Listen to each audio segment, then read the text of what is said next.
नमस्कार। बेलुका 7:30 बजेको नेपाल लाइभ समाचारमा स्वागत छ। म पुष्पा केसी। सुरुमा प्रमुख समाचार शीर्षकहरू। मन्त्री परिषद पुनर्गठन, अर्थ मन्त्रालयको जिम्मा विष्णु पौडेललाई। रक्षा मन्त्रालय प्रधानमन्त्री ओली आफैसँग, रक्षा मन्त्री पोखरेल उपप्रधान सहित प्रधानमन्त्री तथा मन्त्री परिषदको कार्यालयमा रहने। नेपालमा थप 12 कोरोना संक्रमितको मृत्यु, 675 पुगे मृत। काठमाडौँ उपत्यकामा 1403 सहित 2638 जनामा संक्रमण, 1,17,996 पुगे संक्रमित। अन्तर्राष्ट्रिय प्रतिस्पर्धाबाटै अन्तशुल्क स्टिकर खरिद गरिने विभागले निकाल्यो 45 दिनको सूचना। 7 अर्ब 85 करोड थान अन्तशुल्क स्टिकर यही प्रतिस्पर्धाबाट खरिद गर्ने। देशलाई समृद्ध बनाउने वचन पूरा गर्न असफल भएको भन्दै उत्तर कोरियाले नेता किम सैन्य परेड कार्यक्रममा भावुक। जनताहरूलाई त्याग र समर्पणका निम्ति धन्यवाद व्यक्त। र नेसन्स लिग फुटबलमा बलियो टिम मानिएको स्पेन घरेलु टोली युक्रेनसँग पराजित। समूह ए को डीमा रहेको स्पेन हारपछि पनि शीर्ष स्थानमै।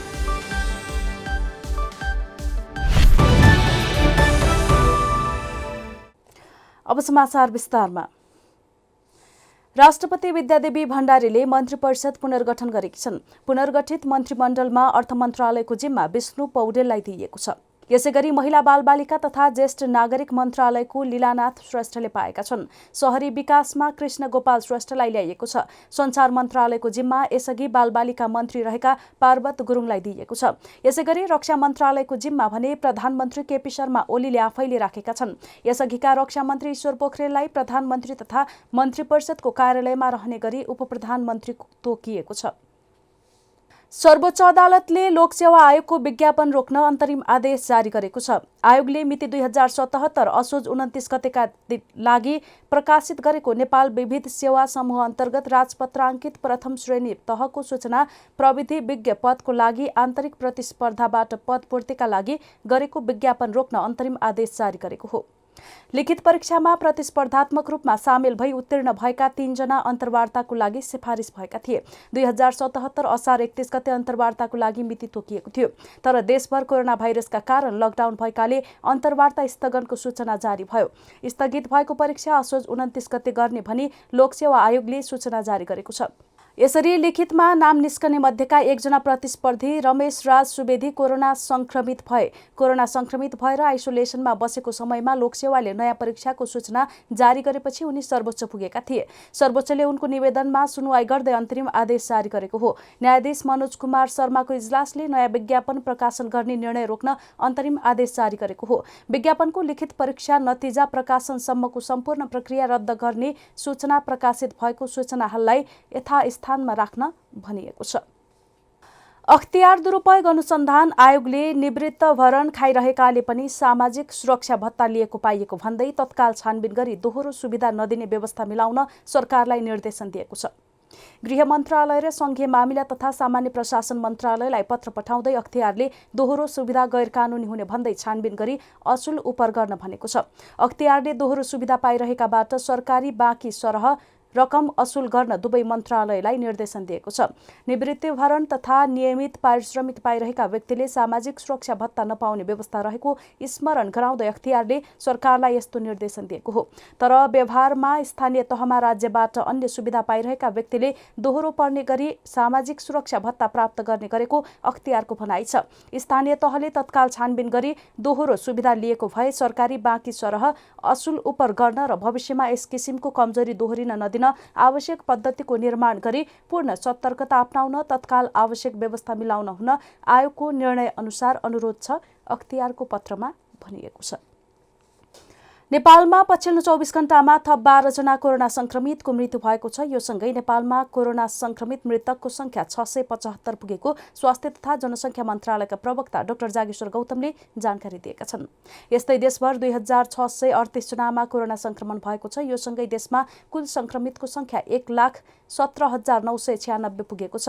हाल देशभर 36,367 जना सक्रिय संक्रमित छन्। बुधबार 14,000 819 जना संस्थागत आइसोलेसनमा छन् भने बाँकी 21,548 जना होम आइसोलेसनमा छन्। बुधबार थप 2074 जना कोरोना संक्रमित संक्रमणमुक्त भएका छन्। यो सँगै नेपालमा 80,954 संक्रमित उपचारपछि निको भएका छन्। देशमा कुल संक्रमित मध्ये यो 68.6% हो। देशमा कुल संक्रमित मध्ये 68.6% निको भएका छन्। यसैगरी काठमाडौँ उपत्यकामा 1,403 जना कोरोना संक्रमित थपिएका छन्। मन्त्रालयका अनुसार काठमाडौँमा 996, ललितपुरमा 305 र भक्तपुरमा 102 जनालाई कोरोना संक्रमण भएको छ। यो सँगै काठमाडौँमा 38,731, ललितपुरमा 5,447 र भक्तपुरमा 3,821 जना कोरोना संक्रमित पुगेको मन्त्रालयले जनाएको छ। काठमाडौँ उपत्यकामा कुल संक्रमितको संख्या 47,979 पुगेको छ। आन्तरिक राजस्व विभागले मूल्य अभिवृद्धि कर विवरण नबुझाउने र कर नतिर्ने 1200 ठेकेदारको सूची सार्वजनिक गरेको छ। भ्याटमा दर्ता भएर लामो समयदेखि विवरण नबुझाउने र कर नतिर्ने 29,000 करदाता मध्ये 1206 निर्माण व्यवसायी छन्। त्यसका अतिरिक्त त्यति नै संख्यामा वस्तु तथा सेवा आपूर्तिकर्ता पनि भ्याटको विवरण नबुझाउने र कर नतिर्नेको सूचीमा छन्। सार्वजनिक निर्माणमा सहभागी हुने निर्माण व्यवसायीले भ्याट तिर्नु पर्नेमा उनीहरूले विवरण समेत नबुझाउने गरेको विभागले जनाएको छ। विभागले प्रकाशन गरेको सूचीमा सत्तारूढ नेपाल कम्युनिस्ट पार्टी नेकपाका अध्यक्ष पुष्पकमल दाहालका घरबेटी शारदा प्रसाद अधिकारीको सैलुङ कन्स्ट्रक्सनदेखि सांसद मोहन आचार्यको रसुवा कन्स्ट्रक्सनसम्म छ। त्यसका अतिरिक्त साना निर्माण व्यवसायी पनि 1100 भन्दा धेरै भ्याट नतिर्नेको सूचीमा छन्। विभागका अनुसार रसुवा अजम्बर शिवराम जेवीले 8 वर्ष यता भ्याट विवरण बुझाएको छैन। रसुवाले निलम्बित सांसद हरिनारायण रौनियारको पप्पू कन्स्ट्रक्सनसँग मिलेर काम गरेको पनि भ्याट तिरेको छैन। संविधान सभा सदस्य सांसद जनार्दन ढकालको सूर्यचन्द्र कन्स्ट्रक्सनले 20 वर्ष यता भ्याट विवरण बुझाएको छैन। अर्का सांसद बहादुर सिंह लामाको हिमडुङ एन्ड थोकर कन्स्ट्रक्सनले 2061 सालपछिको भ्याट विवरण बुझाएको छैन।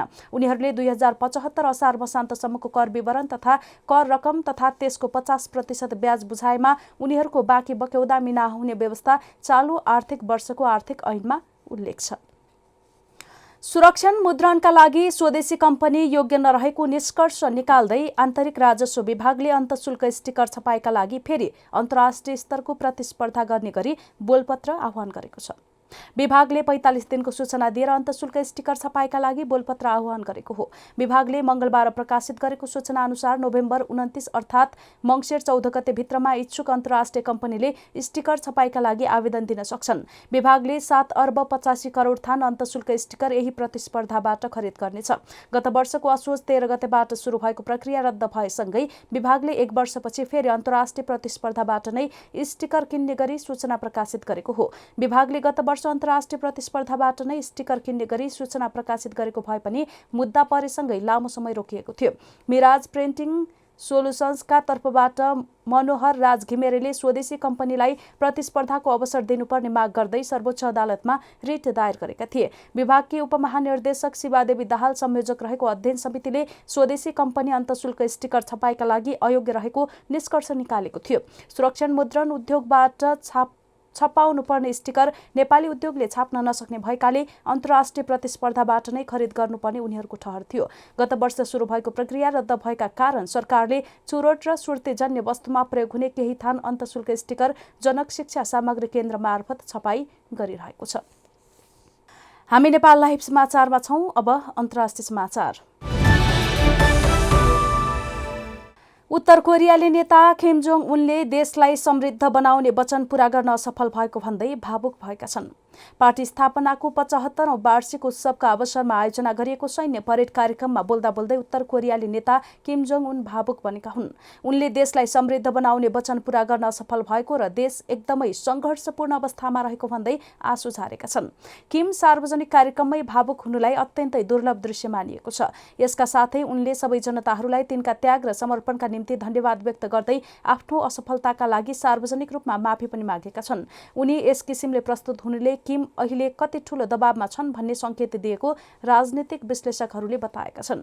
हजुरबुवा र बुबा दुवैले देशको नेतृत्व जस्तो गम्भीर जिम्मेवारीका लागि आफूलाई विश्वास गरेको तर आफूले देशवासीका कठिनाई र जीवनमा पर्याप्त सुधार ल्याउन नसकेको उनको स्वीकारोक्ति छ। पछिल्ला केही महिना कोरोना महामारीका कारण सबै सिमाना बन्द हुँदा उत्तर कोरियाले चीनसँग कुनै आर्थिक कारोबार गर्न नपाएका कारण देशको अर्थतन्त्रमा धेरै ठूलो प्रभाव पारेको बताइएको छ। नेपाल लाइभ समाचारमा अब खेल समाचार। घरेलु टोली युक्रेनले नेसन्स लिग फुटबलमा बलियो टिम मानिएको स्पेनलाई पराजित गरेको छ। मंगलबार राति भएको खेलमा युक्रेनले स्पेनलाई 1-0 गोलले पराजित गरेको हो। खेल अवधिभर बल पोजिसन आफ्नो पकडमा राखे पनि स्पेन पराजित हुन पुग्यो। पहिलो हाफसम्म गोलरहित बराबरीमा स्पेनलाई रोकेको युक्रेनले दोस्रो हाफमा गोल गर्दै जित सुनिश्चित गरेको हो। टिसान्कोभले गोल गरे। खेलको 76औं मिनेटमा विक्टरले गोल गरेपछि युक्रेनले स्पेनमाथि 1-0 गोलको अग्रता बनाएको थियो। बाँकी समयमा स्पेनले गोल फर्काउन नसक्दा हार बेहोरेको हो। जितपछि करिब 15,000 दर्शकसँग युक्रेनी खेलाडीले प्रत्यक्ष जितको खुसियाली मनाएका थिए। नेसन्स लिगको समूह ए को डीमा रहेको स्पेन हारपछि पनि शीर्ष स्थानमै छ। स्पेनले 4 खेलमध्ये 2 खेलमा जित, 1 खेलमा बराबरी र 1 खेलमा हार बेहोर्दै 7 अङ्क बनाएको छ। युक्रेन भने समूहको तेस्रो स्थानमा छ। 4 खेलबाट 2 खेलमा हार र 2 खेलमा जित हात पार्दै युक्रेनले 6 अङ्क बनाएको छ। नेपाल लाइभ समाचार सकिएको छ। समाचारको अन्त्यमा प्रमुख समाचारका शीर्षकहरू फेरि एकपटक। मन्त्री परिषद पुनर्गठन, अर्थ मन्त्रालयको जिम्मा विष्णु पौडेललाई। रक्षा मन्त्रालय प्रधानमन्त्री ओली आफैसँग। रक्षा मन्त्री पोखरेल उपप्रधान सहित प्रधानमन्त्री तथा मन्त्री परिषदको कार्यालयमा रहने।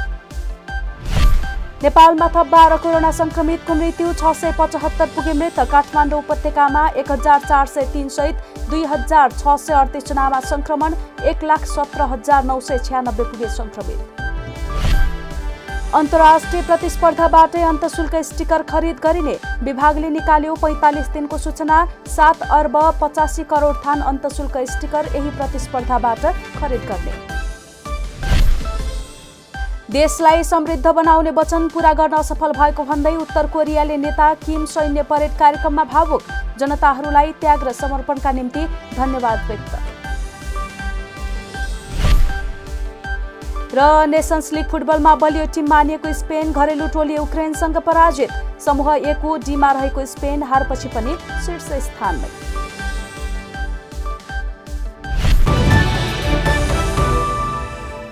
नेपाल लाइभ समाचार आज यति नै। हाम्रा सबै कार्यक्रम युट्युब, फेसबुक, ट्विटर र हाम्रो वेबसाइट नेपाललाइभ.com मा पढ्न र हेर्न सक्नुहुनेछ। नमस्कार।